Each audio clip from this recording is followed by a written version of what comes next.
बिस्मिल्लाहिर्रहमानिर्रहीम। अस्सलाम वालेकुम बच्चे। आज जो टॉपिक हम लोग स्टार्ट करने वाले हैं वो है पेल्विस। एब्डोमेन हम लोगों ने ऑलमोस्ट कवर कर लिया है सिवाय सुप्रारीनल ग्लैंड के, वो मैं आपको पेल्विस के अंदर ही कराऊंगा, ठीक है। लेकिन जो आज आप लोग को मेन चीज यहाँ पे स्टार्ट करवाने लगा हूँ वो सबसे पहले है कि पेल्विस होती क्या है, इसकी बाउंड्रीज कैसे होती हैं। आप सब लोगों को मेरी एडवाइस है कि अपना एटलस खोल के इसको स्टडी कीजिएगा, ठीक है। पेल्विस की बाउंड्रीज एक दफा देखिएगा।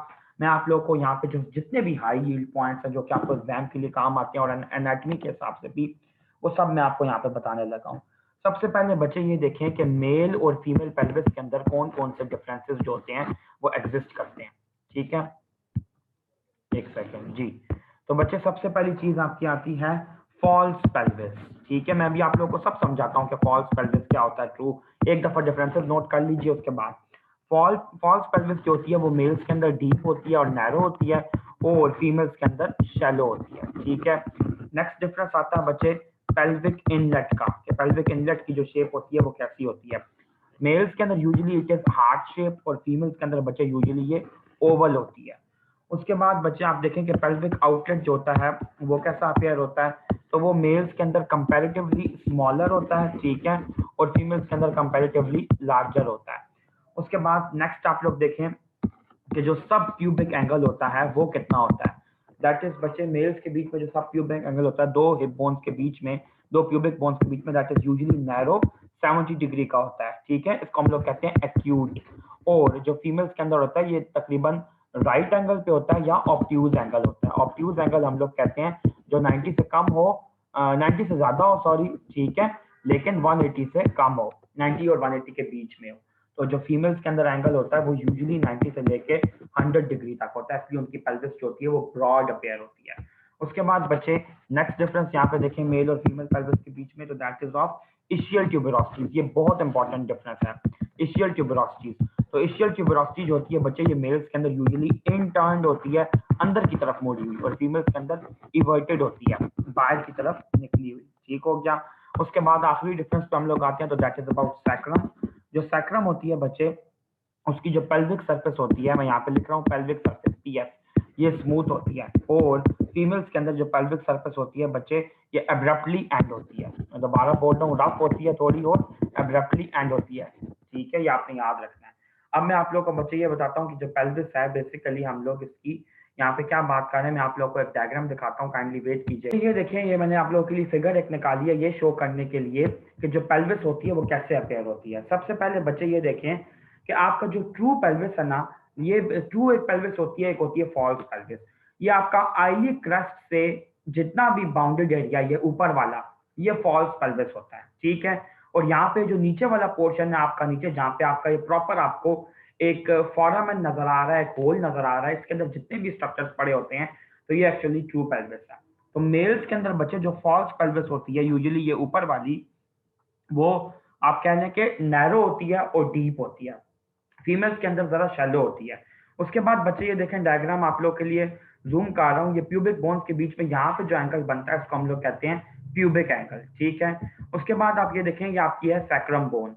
तो सैक्रम बोन की जो इनर सरफेस है जो कि आपकी पेल्विस को फेस कर रही है, इसको हम लोग कहते हैं पेल्विक सरफेस, ठीक है। तो ये बच्चे मैंने आप लोग को पेल्विस दिखा दिया है। ये देखिए इस डायग्राम में इस तरफ राइट साइड पे भी फिगर के शो किया हुआ है कि जो सब प्यूबिक एंगल होता है वो कैसा अपेयर होता है।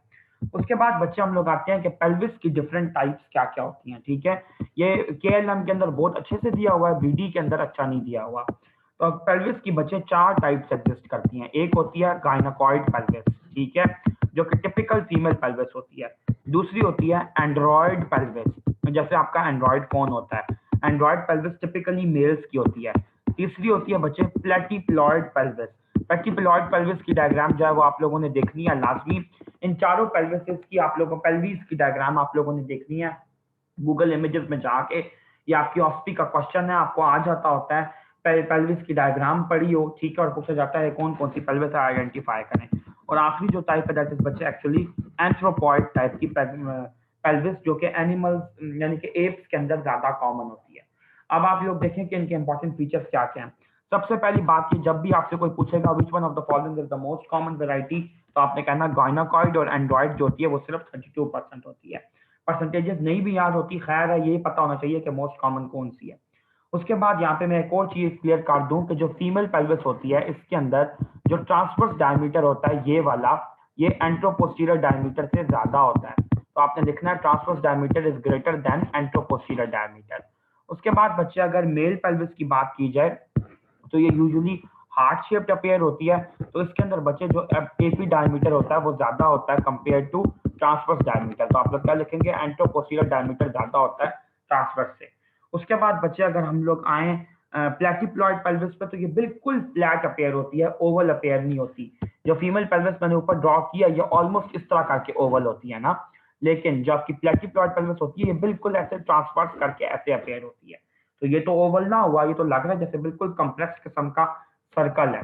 तो इसके अंदर जो ट्रांसवर्स डायमीटर होता है वो काफी ज्यादा होता है कंपेयर टू आपका एपी डायमीटर। ठीक है, यहाँ पे बच्चे आप लोग एक काम कीजिए, यहाँ पे आप लोग एक ये शो कीजिए साइन ये वाला, यहाँ पे भी जो नीचे आप लोग का साइन है ये एक शो कीजिए, और यहाँ पे आप लोग ये 3 साइन शो कीजिए ताकि आपको पता चले कि कितना ज्यादा डिफरेंस इनमें एग्जिस्ट करता है। उसके बाद बच्चे अगर एंथ्रोपॉइड वैरायटी पे आए तो एंथ्रोपॉइड की जो वैरायटी की जो पेल्विस होती है ये बेसिकली कंप्रेस्ड होती है साइड टू साइड। ठीक है, यानी कि लैटरली ये आपको कंप्रेस्ड अपेयर होती है। अगर आप लोगों को ड्रॉ करके दिखाऊं तो कुछ ऐसी करके देखिए, लैटरली कंप्रेस्ड है।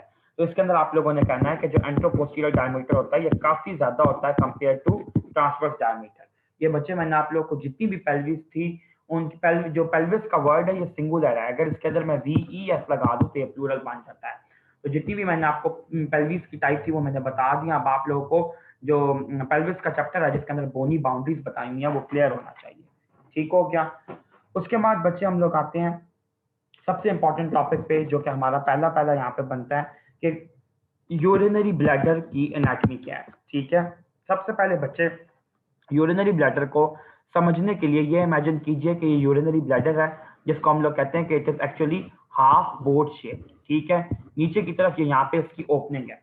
ये जो मैंने बच्चे यहाँ पे ब्लैडर शो किया है it is actually female urinary bladder. ठीक है, जो मेल यूरिनरी ब्लैडर होता है उसके अंदर क्या डिफरेंस होता है, उसके अंदर बच्चे यहाँ पे आप देखें कि यहाँ पे प्रोस्टेट आएगा, ये नीचे करके ऐसे आता है और फिर यहाँ पे नीचे जाके पीनस में खुलता है। ये वाला पार्ट जो है ये पीनाइल पार्ट होता है। ठीक है, अच्छा उसके बाद बच्चे फर्दर देखें, हम लोग अभी यूरेथ्रा के अंदर नहीं जा रहे, अभी आपने सिर्फ पेल्विस तक ही रिस्ट्रिक्टेड जाना। जो आपका यूरिनरी ब्लैडर होता है बच्चे ये यूजुअली जो होता है ये पायरामिडल शेप का होता है। पायरामिडल शेप का कैसे, एक तो इसकी पोस्टीरियर सरफेस होती है, दो इसकी बच्चे आप देखें यहाँ पे जो दो ये वाली सरफेस है, इन सर्फेसिस को बच्चे हम लोग कहते हैं कि ये बेसिकली आपकी इंफ्रोलैटरल सर्फेसिस है। ठीक है, अगर मैं आपको इसका ऊपर से व्यू दिखाऊं तो ये ऐसा अपेयर हो रहा है ना ऐसे करके। तो ये देखें, एक इसकी ये वाली सुपीरियर सरफेस है, पीछे वाली जो सरफेस है उसकी दैट इज एक्चुअली बेस, या आप कह लें कि ये एक्चुअली इसके पोस्टीरियर सरफेस बनती है, और ये जो नीचे दो साइडों पे होती है that is actually your inferolateral surface. अच्छा, अब ये मैंने आपको बता दिया। उसके बाद देखें कि ये आपके यूरिनरी ब्लैडर की जो टिप होती है इसको हम लोग कहते हैं एपेक्स, और इसके साथ बच्चे कौन सी लिगामेंट जुड़ी होती है ये आपको लाजमी पता होना चाहिए। ये एंटीरियर एब्डोमिनल वॉल है फॉर एग्जांपल, और ये आपकी अम्बिलिकस है। तो यहाँ पे एक लिगामेंट लगी होती है इसके अटैचमेंट कराने के लिए, जिसको हम लोग कहते हैं मीडियन अम्बिलिकल लिगामेंट। इसको आपने मीडियल नहीं कहना वरना पूरे का पूरा एमसीक्यू गलत हो जाएगा, ये एमसीक्यू बहुत कॉमनली आता है। दूसरा आपने ये याद रखना है कि जो मीडियन अम्बिलिकल लिगामेंट होती है ये यूरेकस के डीजनरेशन से बनती है, और यूरेकस किसका डेरिवेटिव होता है, एलेंटॉयस का। ठीक है, और एलेंटॉयस क्या होता है बच्चे, जो अम्बिलिकल वेसिकल होती है उसका कॉर्डल पार्ट को हम लोग कहते हैं, ये जो कॉर्डल पार्ट है। अब मैं पूरी एम्ब्रियो यहाँ पे रिवाइज नहीं करने वाला, तो इसलिए आप लोग ये चीजें एक दफा खुद ही नोट कर लीजिएगा और एक दफा देख भी लीजिएगा।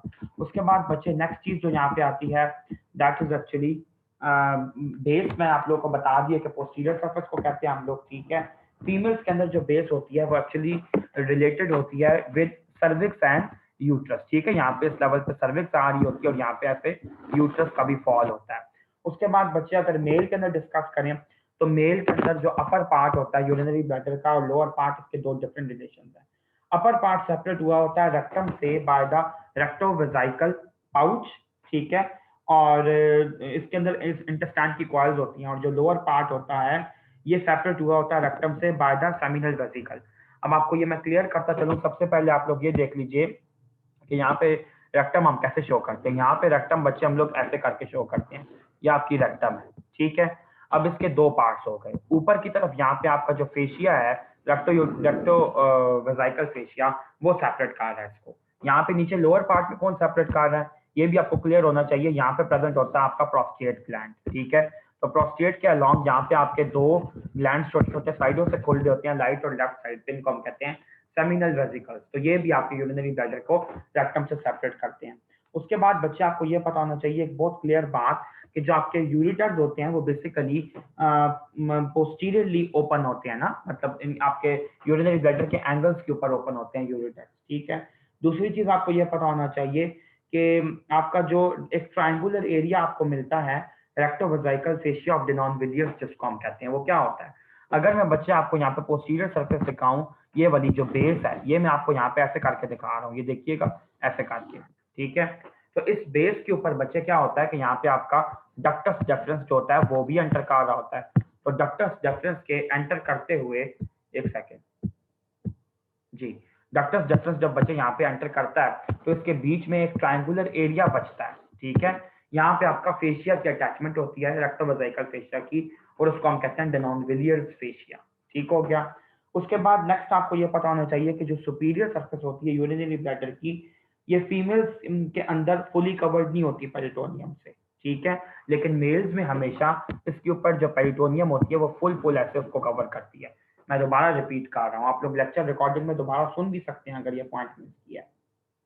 फीमेल्स के अंदर जो होता है बच्चे, जो पेरिटोनियम होता है वो सिर्फ थोड़ा सा आता है। बच्चे मैं पेरिटोनियम की बात कर रहा हूँ कि पेरिटोनियम जो होती है वो यूरिनरी ब्लैडर की सुपीरियर सरफेस के ऊपर आती है, ठीक हो गया। मेल्स के अंदर कंप्लीटली कवर करती है सुपीरियर सरफेस को, यहाँ पे फीमेल्स के अंदर बच्चे सिर्फ इस पार्ट तक आती है, यहाँ तक, और सुपीरियरली बिल्कुल आगे जाके कवर नहीं करती है, एंटीरियरली नहीं जाती।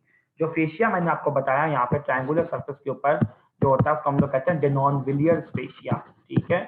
डेनॉन विलियर्स फेशिया, या आप लोग की बुक में शायद मेंशन भी होगा, या तो मेल जेनिटल वाले एरिया में। उसके बाद आपको एक और इंटरेस्टिंग बात यहाँ पे बताता चलता हूँ, एक सेकंड मुझे थोड़ा सा एरेज करना पड़ेगा ताकि आप लोगों को चीज यहाँ पे ज्यादा क्लियरली बता सकूं जी। ये देखिए बच्चे कि यहाँ पे आपकी आगे करके प्यूबिक बोन पड़ी होती है ना, ठीक है। तो प्यूबिक बोन के पीछे जो यहाँ पे आपका स्पेस बचता है, ये वाला स्पेस, इस स्पेस को हम लोग क्या कहते हैं, स्पेस ऑफ रेट्रियस। इस स्पेस का नाम अक्सर बच्चों को नहीं आता होता। ये जो स्पेस ऑफ रेट्रियस होती है, RETZIUS, इसकी सिग्निफिकेंस क्या है बच्चे, यहाँ पे अक्सर औकात रेट्रोप्यूबिक प्लेक्सस पड़ा होता है, ठीक है। वीनस प्लेक्सस भी हो सकता है यहाँ पे, और नर्व की भी कुछ थोड़ी सी यहाँ पे प्रेजेंट होती है, लेकिन वेन्स के लिए ये ज्यादा फेमस है, और यहाँ पे आप लोग कहते हैं कि यहाँ पे वेन्स पड़ी होती हैं। उसके बाद बच्चे आप ये देखें कि अगर हम लोग इंटरनल फीचर्स को स्टडी करें यूरिनरी ब्लैडर के, तो आप ये देखें, मैं आपको ये शो कर रहा हूँ कि यूरिनरी ब्लैडर की पोस्टीरियर वॉल है, ठीक है। यूरिनरी ब्लैडर के अंदर जिस एंगल पे भी, आप अभी एंगल को इग्नोर कीजिए, यहाँ पे फॉर एग्जांपल यूरिटर्स एंटर कर रहे हैं, तो यूरिटर्स बच्चे जब यहाँ पे एंटर करते हैं तो बेसिकली वो एक सुपीरियर बॉर्डर बना रहे होते हैं ब्लैडर के इंटीरियर के अंदर की बात कर रहा हूँ। ये मैं ब्लैडर की अंदर खोल के ब्लैडर की बातें बता रहा हूँ, बाहर से एक्सटर्नल फीचर्स खत्म हो गए। यहाँ पे बच्चे क्या होता है कि यूरिटर्स आपस आके मिलते हैं, तो यहाँ पे जो आपकी लॉन्गिट्यूडिनल कोट होती है ब्लैडर की, ब्लैडर के लॉन्गिट्यूडिनल मसल की कोट होती है, वो यहाँ पे एक रिज बनाती है, एक बार बनाती है, जिसको हम लोग बच्चे बेसिकली क्या कहते हैं, इंटर यूरिटारिक रिज ऑफ मर्सियर, ठीक है। इंटर यूरिटारिक रिज, या इसको हम कहते हैं बार ऑफ मर्सियर, ये आपने याद रखना है, ठीक हो गया। उसके बाद बच्चे नेक्स्ट आप लोग ये देखें सॉरी, कि ब्लैडर के बिल्कुल सेंटर के अंदर यहाँ पे आपका सिवियरली थिक पार्ट प्रेजेंट होता है, जिसको हम लोग कहते हैं डिट्यूजर मसल, ठीक हो गया। डिट्यूजर मसल जो है बच्चे, वो सारे का सारा ब्लैडर की वॉल के अंदर ऐसे करके प्रेजेंट है, लेकिन दरमियान में एक पार्ट होता है जहाँ पे आपका ल्यूमेन भी होता है, और बेसिकली वो आपके ब्लैडर का स्मूथ पार्ट कहलाता है, ठीक है। और इसके अंदर बच्चे बेसिकली आपका जो यूरिटर होता है ये ओपन कार होता है, तो इस पार्ट को हम लोग कहते हैं ट्राइगोन ऑफ द ब्लैडर। अब याद रखिएगा, ब्लैडर के बाद आप लोगों से जब भी कोई पूछे, आपने कहना है दो मेन कंपोनेंट्स हैं, एक तो डिफ्यूजल मसल, नंबर 2 के ऊपर ट्राइगोन आ गया। यूरिटर का मैं ये बता रहा था कि यूरिटर जो होता है वो ट्राइगोन के अंदर तक आके खुलता है, ठीक है। और आपने एक और बात याद रखनी है कि नेचुरली ये जो के मसल जो होता है आपका, जो डिफ्यूजल मसल है, ये इतना थिक है, तो यूरिटर जब यहाँ पे आके खुलता है ना, तो वो रियल लाइफ में खुल नहीं रहा होता, वो थोड़ा सा कोलैप्स होता है, ऐसे बंद करके पाया जाता है। क्यों? क्योंकि मसल की फोर्स इतनी ज्यादा होती है कि वो बांध ही रहता है। जब यूरिन की प्रोडक्शन हो रही होती है और ग्रेजुअली थोड़े थोड़े ड्रॉपलेट्स होते हैं वो यूरिनरी ब्लैडर में जमा होना शुरू होते हैं, मतलब ऊपर से आते हैं, तो आपका यूरिटर जो होता है वो फिर ओपन करता है और अकोमोडेट करता है सारी की सारी चीज को। उसके बाद आप ये देखें कि जो यूरिनरी ब्लैडर होता है तो उसकी लिगामेंट्स कौन कौन सी होती हैं। दो तरह की लिगामेंट्स होती हैं, एक होती हैं ट्रू लिगामेंट्स, दूसरी होती हैं फॉल्स लिगामेंट्स। ट्रू लिगामेंट्स के अंदर बच्चे आपकी आती है लैटरल ट्रू लिगामेंट्स, ठीक है। दूसरी आती है लैटरल प्यूबोप्रोस्टैटिक लिगामेंट्स, तीसरी आती है मीडियल प्यूबोप्रोस्टैटिक लिगामेंट, चौथी आती है आपकी मीडियन अम्बलाइकल लिगामेंट, ठीक हो गया। और पांचवी आती है बच्चे आपकी posterior ligament of the bladder. उसके बाद एक और चीज आपको बतानी है, जो आपकी फॉल्स लिगामेंट्स हैं ये क्या होती हैं। ये बेसिकली बच्चे एक तरह की फोल्ड्स होती हैं। नंबर वन मीडियन, मैं आपको भी बता रहा हूँ मीडियन अम्बलाइकल फोल्ड, ठीक हो गया। दूसरे नंबर पर बच्चे मैं आपको ये बता रहा हूँ कि मीडियल, अब ये मीडियल है, ऊपर वाला मीडियन था, मीडियल अम्बलाइकल फोल्ड। उसके बाद है आपकी लैटरल फॉल्स लिगामेंट और आखिरी आपकी पोस्टीरियर फॉल्स लिगामेंट। तो बच्चे ये आपको ट्रू और फॉल्स फोल्ड्स के मुतालिक लाजमी पता होना चाहिए। जो फॉल्स आपकी लिगामेंट्स है उनको हम लोग लिगामेंट कहने के बजाय फोल्ड्स कह देते हैं। ये वाली चीज आपने माइंड में रखनी है, ठीक हो गया। चलो जी, अब बच्चे नेक्स्ट आप देखो कि इनकी अटैचमेंट कहाँ कहाँ पे होती है, ये भी तो हमें पता होना चाहिए ना। तो अगर मैं आप लोग को क्रॉस सेक्शन दिखाऊं पूरी पेल्विस का, तो इमेजिन कीजिए ये आपकी यहाँ पे प्यूबिक बोन है, ठीक हो गया। अच्छा, उसके बाद आप लोग यहाँ पे देखें कि यहाँ पे आपका नीचे करके ऐसे करके ये हिप बोन का पार्ट है, ये इशियल ट्यूबरोस्टी है, ठीक है। मेरी डायग्राम इतनी अच्छी नहीं होगी लेकिन आई ट्राई माय बेस्ट, जो जो मैं शो कर सकता हूँ मैं वो कर दूं। यहाँ पे आपका ऑब्स्युलेटर फोरामेन होता है और इसके ऊपर बच्चे आपका जो एक मसल अटैच होता है, जो आपका होता है पेल्विक डायफ्राम जो बनाता है, that is known as levator ani muscle. तो लिवेटर एनाई मसल की जितनी भी अटैचमेंट्स होती हैं उसकी वजह से यहाँ पे एक आर्च लगती है। उस आर्च को बच्चे बेसिकली हम लोग क्या कहते हैं, टेंडिनस आर्च कहते हैं, ठीक है, टेंडिनस आर्च। मैं दोबारा बोल रहा हूँ बच्चे, मेरी बात गौर से सुनिएगा। अगर ये चीज अभी क्लियर नहीं हो रही तो परेशान होने की कतई जरूरत नहीं है, आगे इसको डिटेल में हम लोगों ने पढ़ना ही पढ़ना है। लिवेटर एनाई मसल जो होता है और आपके ऑब्स्युलेटर फोरामेन पे डिफरेंट मसल्स लगे होते हैं ना, तो उन मसल्स की वजह से एक व्हाइट लाइन यहाँ पे प्रेजेंट होती है जिसको हम कहते हैं टेंडिनस आर्च। अब ये देखें बच्चे, यहाँ पे आपको नजर आ रहा है ब्लैडर ऐसे करके, ठीक है। ये ब्लैडर का मैंने सुपीरियर व्यू दिखाया है। तो ब्लैडर की सबसे पहली लिगामेंट जो होगी that would be median umbilical ligament, और वो डायरेक्टली आपके एंटीरियर एब्डोमिनल वॉल के साथ ऊपर करके अटैच होगी, ठीक है। उसके बाद आपकी आती है मीडियल अम्बलाइकल लिगामेंट।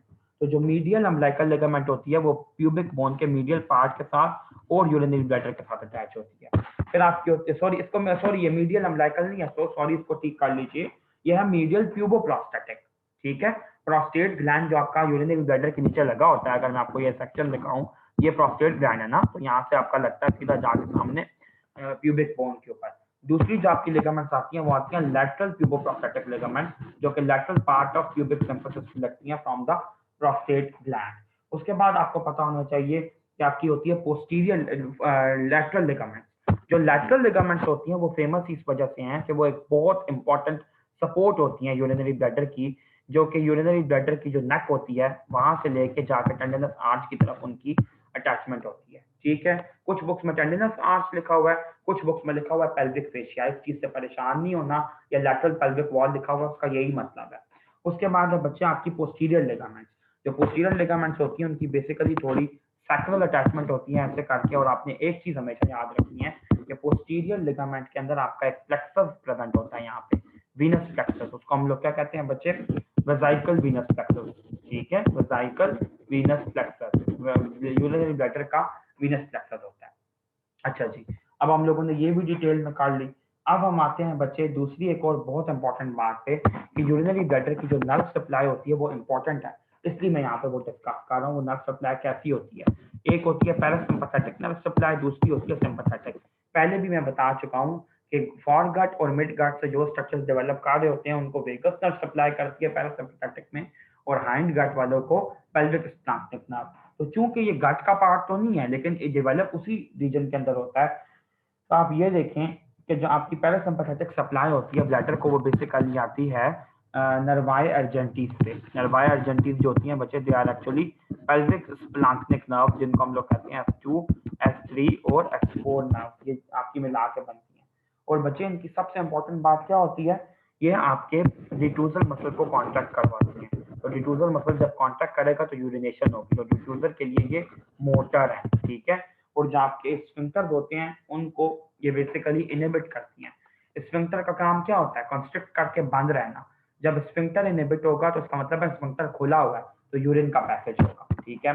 उसके बाद आप देखें कि जो सिंपैथेटिक नर्वस सिस्टम वाली बात बतानी थी इंपॉर्टेंट, तो सिंपैथेटिक नर्वस सिस्टम जो होता है बच्चे, ये डिफ्यूजल मसल के लिए इनहिबिटरी होता है। जब आप फाइट एंड फ्लाइट की कंडीशन में होते हैं तो आप यूरिनेशन नहीं करते, ठीक है। मतलब आप अवॉइड करते हैं यूरिनेशन को और भागने की कोशिश करते हैं या स्ट्रेस को डील करने की कोशिश करते हैं, ठीक हो गया।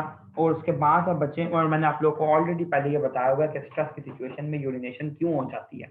इसलिए सिंपैथेटिक नर्वस सिस्टम की ड्राइव इतनी ज्यादा बढ़ जाती है कि उसको ओवरकम करने के लिए पैरासिम्पैथेटिक नर्वस सिस्टम जो होता है फिर वो काम करता है। उसके बाद बच्चे आपको ये पता होना चाहिए कि एक और बहुत इंपॉर्टेंट नर्व है, that is known as pudendal nerve. जो प्यूडेंडल नर्व होती है वो बेसिकली यूरिनरी ब्लैडर के लिए वॉलंटरी कंट्रोल का काम करती है, ठीक है। आप लोग जितनी देर के लिए यूरिन रोक के रख सकते हैं वो बेसिकली प्यूडेंडल नर्व को थैंक यू कहना चाहिए। उसके बाद आपको एक और बात पता होनी चाहिए कि जो आपका होता है सेंसरी फाइबर्स होते हैं जो यूरिनरी ब्लैडर के अंदर, आप देखिए यूरिनरी ब्लैडर के अंदर जब फीलिंग हो जाती है और हमें अर्ज फील होती है कि अब हमें यूरिन करने जाना चाहिए, तो वो फीलिंग उसको कैसे पता चल रहा है हमें कि वो फीलिंग हो रही है? Obviously there must be some sensory nerve. तो सेंसरी नर्व की जहाँ पे बात आए तो आप लोग ये देखिए कि जो सेंसरी फाइबर्स होते हैं यूरिनरी ब्लैडर के लिए, वो पैरासिम्पैथेटिक नर्व यानी कि पेल्विक स्फिंक्टर नर्व के अंदर ही ट्रैवल करते हैं। और इसके अगर आप ये देख बात सोचें कि हायर ब्रेन सेंटर्स में कैसे असेंड करके जाते हैं या किस तरह जाते हैं, तो आप लोग को ये पता होना चाहिए कि दो ट्रैक्स के जरिए जाते हैं। एक तो ग्रेसाइल फेसिकुलस ग्रेसिलस और number 2 lateral spinothalamic tract, FG. ये वाली चीज अक्सर बच्चों को नहीं पता होती, फिजियोलॉजी से को रिलेट की हुई है। इसको याद कर लीजिए कि यूरिनरी ब्लैडर की सेंसेशन के लिए जो ट्रैक्स रिस्पॉन्सिबल हैं वो दो हैं, ठीक है। स्पेसिफिकली फेसिकुलस ग्रेसिलस और जो क्यूनिएटस है उसमें ग्रेसिलस जो है वो ज्यादा इंपॉर्टेंट है। उसके बाद नेक्स्ट टॉपिक जो हम लोग स्टडी करने वाले हैं दैट इज एक्चुअली प्रोस्टेट। तो प्रोस्टेट के मतलब आपको सबसे पहली बात ये पता होनी चाहिए, मैंने पहले भी बताई थी, तीन ऐसे कौन से स्ट्रक्चर है बॉडी के अंदर जिनकी जो विड्थ है वो उनकी लेंथ से ज्यादा है। तो एक है बच्चे पॉन्स, दूसरा है आपका सीकम और तीसरा है आपका प्रोस्टेट। इन तीनों की जो विड्थ है वो लेंथ से ज्यादा है। उसके बाद बच्चे आप लोग आए इसकी मेन बात के ऊपर, मैंने अभी बताया कि फॉर एग्जांपल अगर ये यूरिनरी ब्लैडर है, ये आपका यूरिथ्रा है, तो जो आपका प्रोस्टेट होता है वो इसके बिल्कुल नीचे प्रेजेंट होता है। और प्रोस्टेट में से जो यूरिथ्रा का पार्ट गुजरता है उसको हम लोग कहते हैं प्रोस्टेटिक यूरिथ्रा। ये चीज आपने याद रखनी है, ठीक है। उसके बाद आप ये देखें कि जो प्रोस्टेट होता है इसका एक स्वोलन पार्ट होता है, ऐसे करके ये ऊपर वाला जो पार्ट है ना ये स्वोलन होता है। तो इस वाले पार्ट को हम लोग कहते हैं बेस ऑफ द प्रोस्टेट, और ये नीचे से टेपरिंग एंड्स हैं ऐसे करके ये आपके कंप्लीट करके बनाते हैं यहाँ पे एपेक्स। तो ये प्रोस्टेट की एपेक्स है। जो प्रोस्टेट की एपेक्स है हमेशा याद रखना बच्चे, भूलना नहीं है। बच्चे ये सोचते हैं कि जब भी किसी चीज की एपेक्स की बात की जाएगी तो वो हमेशा टॉप पे होगी। नो, प्रोस्टेट की एपेक्स डाउनवर्ड डायरेक्टेड होती है और यूरिनरी ब्लैडर की एपेक्स होती है वो फॉरवर्ड यानी कि एंटीरियरली एंटीरियर एब्डोमिनल वॉल की तरफ डायरेक्टेड होती है। उसके बाद आपको ये पता होना चाहिए कि जो इसकी सर्फेसेस कौन कौन सी होती हैं। एक दो इसकी इसकी भी चार सर्फेसेस होती हैं। कौन कौन सी? प्रोस्टेट की जैसे यूरिनरी ब्लैडर को थोड़ा थोड़ा रिजेंबल करता है। नंबर 1 आपको ये पता होना चाहिए कि इसकी होती है इंफ्रोलैटरल सर्फेसेस, एंटीरियर सरफेस और पोस्टीरियर सरफेस। तो टोटल 4 हो गई। लैटरल लैटरल यानी कि कुछ ऐसे का स्ट्रक्चर हो गया, जरा देखना ये वाली चीज मैं क्रॉस सेक्शन में बता रहा हूँ। ये आपकी हो गई एंटीरियर सरफेस, ये हो गई इंफ्रोलैटरल सरफेस, ये भी आपकी इंफ्रोलैटरल और पीछे वाली पोस्टीरियर, ठीक है। ये आपको मैंने कट सेक्शन दिखाया। उसके बाद एक और बहुत इंपॉर्टेंट बात आपको पता होनी चाहिए कि एंटीरियरली ये सेपरेटेड होता है सिम्फसिस से, ठीक है, by retropubic space. Retropubic space होती है ना, यहाँ पे प्यूबिक सिम्फसिस ट्रैवल कर रही है आगे की तरफ, इनके बीच में जो स्पेस है that is space of red. उसके बाद नेक्स्ट आपको ये पता होना चाहिए कि जो इसकी पोस्टीरियर सरफेस होती है ये सेपरेट हुई होती है रेक्टम से by the fascia of the non-Villiers.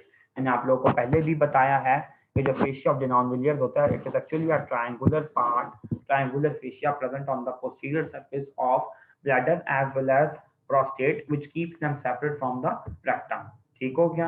अच्छा, उसके बाद बच्चे नेक्स्ट चीज आप लोग यहाँ पे देखें तो वो आती है अब इसके कैप्सूल्स। कैप्सूल्स वाली बात बड़ी इंपॉर्टेंट है। ये देखना बच्चे मैं आपको सिखाना चाहता हूँ कि कैप्सूल कैसे होता है। फॉर एग्जाम्पल ये आपका प्रोस्टेट का पैरेन्काइमा है, ठीक है, इसके अंदर प्रोस्टेट के सेल्स हैं, ये आपकी ग्लैंडुलर स्ट्रक्चर पड़ा हुआ है और साथ फाइब्रोमस्कुलर स्ट्रोमा है।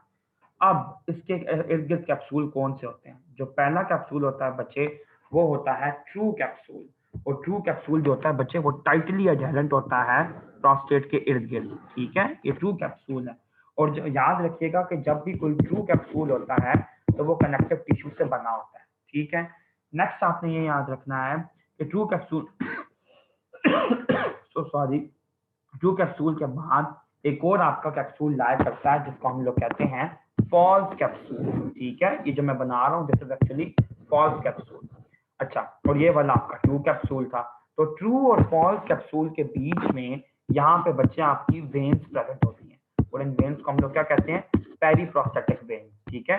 ये प्रोस्टेट की अपनी वेन्स है, पेरीप्रोस्टेटिक प्लेक्सस है, वीनस प्लेक्सस है। इसी के मुकाबले में बच्चे अगर हम लोग यहाँ पे थोड़ी हेड एंड नेक की बात करें तो हेड एंड नेक में क्या होता है? ये फॉर एग्जांपल थायराइड ग्लैंड पड़ा हुआ है, ठीक है। थायराइड के इर्द गिर्द जो कैप्सूल होता है ऑब्वियसली इमीडिएटली बाहर, तो याद रखिएगा ट्रू कैप्सूल हमेशा ऑर्गन के इमीडिएटली बाहर होता है और फॉल्स कैप्सूल उसके ऊपर होता है, ठीक है। तो इसके ये देखें, थायराइड के भी बाहर आपको फॉल्स कैप्सूल मिलेगा, लेकिन जो थायराइड का वीनस प्लेक्सस होता है वो आपको ट्रू और फॉल्स कैप्सूल की लेयर के बीच में नहीं मिलता, बल्कि ट्रू कैप्सूल के नीचे मिलता है। ये सब कैप्सूलर होता है, ठीक है। मैं दोबारा रिवाइज कर रहा हूँ, मेरी बात गौर से सुनना। ये वाली बात आपसे वाइवा का टिपिकल क्वेश्चन है, आपकी बुक के अंदर क्लिनिकल दिया हुआ है कि आप प्रोस्टेट की ई न्यूक्लिएशन कैसे करते हैं, ENUCLEATION। तो याद रखना, प्रोस्टेट को हम लोग ऐसे निकालते हैं कि बेसिकली मतलब इसका जो पैरेन्काइमा है वो हमें सारा रिमूव करना पड़ता है, ठीक है। यानी कि यहाँ से हमें कट लगा के सारा इसको रिमूव करना पड़ेगा। बाकी कैप्सूल्स हम लोग इंटैक्ट रख देते हैं। अगर हम लोग कैप्सूल्स को तंग करेंगे तो कैप्सूल हमें तंग करेंगे, क्योंकि उसके अंदर जो वीनस प्लेक्सस है वो बहुत ज्यादा ब्लीड करेगा। इसी के मुकाबले में बच्चे, अगर मैं आपको एग्जांपल दूं दूसरी चीज की, थायराइड की, तो थायराइड को हम उसके 2 कैप्सूल के समेत निकाल लेते हैं, चाहे वो बाहर जाके बेशक ब्लीड करता रहे, वो हमारे लिए ज्यादा ईजी है। अच्छा जी, उसके बाद बच्चे प्रोस्टेट के मुतालिक आपको ये पता होना चाहिए कि प्रोस्टेट के लोब्स कौन कौन से होते हैं। मैं एक बात आप लोगों को समझा दूं जो प्रोस्टेट के लोब्स हैं और जोन्स हैं, ये आप लोगों ने KLM से करनी है, मेरी बात याद रखना, ठीक है। BD के अंदर ये सही नहीं दी हुई। उसके बाद बच्चे, मैं सिर्फ यहाँ पे लोब्स और जोन्स जो है वो सिर्फ देखने वाले हैं, इसलिए मैं वो यहाँ पे डिटेल में नहीं करा रहा, लेकिन उनकी सिग्निफिकेंस मैं बता देता हूँ कि किस किस की क्या सिग्निफिकेंस है। सबसे पहली चीज जो मैं आपको बताता हूँ, देखें लोब्स जो होते हैं ना प्रोस्टेट के, वो यूजुअली 5 होते हैं। कौन कौन सा? Anterior lobe, middle lobe, posterior lobe और लैटरल लोब। जो लैटरल लोब होते हैं वो तो ऑब्वियसली 2 होंगे ना, राइट साइड पे और लेफ्ट साइड पे, लेकिन जो प्रोस्टेट की जोन्स होती हैं वो कितनी होती हैं? 3, peripheral zone, central zone and transitional zone. अब आपने एक चीज हमेशा याद रखनी है कि ये मैं आप लोगों को यहाँ पे बता भी देता हूँ कि जो पेरिफेरल जोन होती है it is the largest zone, तकरीबन 70% होती है। नंबर 2 के ऊपर आती है आपकी सेंट्रल जोन और ये यूजुअली 20% होती है, और जो ट्रांजिशनल जोन होती है ये यूजुअली 5% होती है। नेक्स्ट चीज आपको इनकी सिग्निफिकेंस पता होनी चाहिए क्लिनिकल। जो पेरिफेरल जोन होती है, यहाँ पे प्रोस्टेट का जो कार्सिनोमा होता है, प्रोस्टेट का जो कैंसर होता है वो कॉमन होता है। आप लोगों को बच्चे अक्सर ये चीजें परेशान करती होंगी, मैं थोड़ा सा समझा दूं। जो कैंसर होते हैं ना, कैंसर का दूसरा नाम क्या होता है? नियोप्लाज्म। तो कैंसर जो होते हैं ना बच्चे, वो बेसिकली 2 तरह के होते हैं, एक होते हैं बिनाइन कैंसर, दूसरे होते हैं मैलिग्नेंट कैंसर। जो बिनाइन कैंसर होते हैं वो स्प्रेड नहीं कर सकते, ठीक है, लेकिन जो मैलिग्नेंट कैंसर होते हैं वो स्प्रेड कर सकते हैं, बॉडी में जाके फैल सकते हैं। दूसरी बात आपको ये पता होनी चाहिए कि जो मैलिग्नेंट कैंसर होते हैं इनकी फर्दर 2 टाइप्स होती हैं।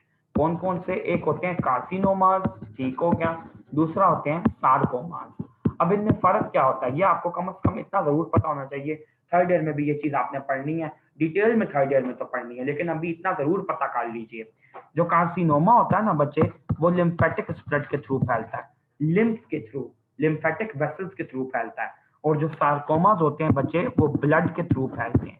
ये रूल है, ठीक है, लेकिन 1 2 3 कुछ ना कुछ एक्सेप्शन एग्जिस्ट करती हैं कि कोई कार्सिनोमा ऐसा होता है जो ब्लड के थ्रू फैल जाता है। अभी हम इस डिटेल में नहीं जाने वाले, वो थर्ड ईयर की बातें हैं, लेकिन इतना जरूर पता होना चाहिए। तो जब मैं कहूँ कि प्रोस्टेट का कार्सिनोमा है तो उसका मतलब है वो लिम्फ के थ्रू फैलेगा, वो पेरिफेरल जोन में कॉमन होता है। दूसरी चीज आपको ये पता होना चाहिए कि जो ट्रांजिशनल जोन होती है ये बहुत कॉमन जोन होती है बीपीएच के लिए, बिनाइन प्रोस्टेटिक हाइपरप्लेजिया।